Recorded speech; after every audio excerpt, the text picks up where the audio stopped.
Okay, let's look at a make or buy question here. Sycamore Company uses a certain manufacturing part in its process that it buys from an outside supplier for $29 per part, plus another $4 for shipping and other purchasing related costs. The company will need 14,400 of these parts in the next year and is considering making the part internally.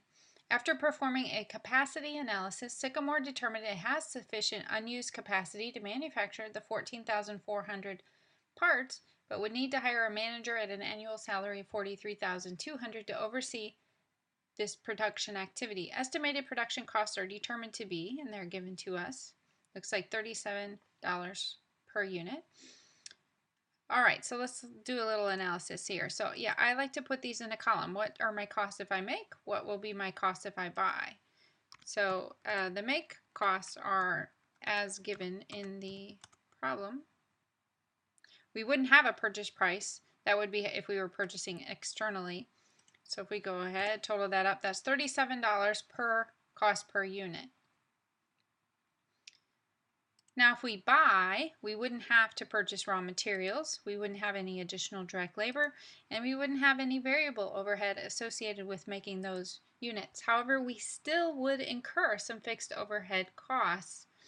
Whether or not we're using that capacity, perhaps we have that space in our warehouse, so we would still incur, it says, fixed overhead includes the manager at $3 per unit. So if we back that $3 out, that means our fixed overhead costs are going to run roughly $4 per unit.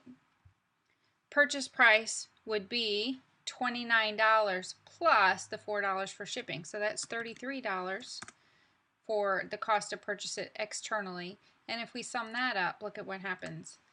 We get total cost per unit equals our purchase price if we're going to purchase it externally. So there are a couple of factors important to this decision. So the company really would somewhat be indifferent. Question there might be, could they use that capacity to do something else where they might make a bigger difference or have a better profit margin or bigger contribution to the whole company? So that's something they definitely need to look at before they make that decision. Or quality issues, maybe internally they can control the quality a little bit better. Things like that.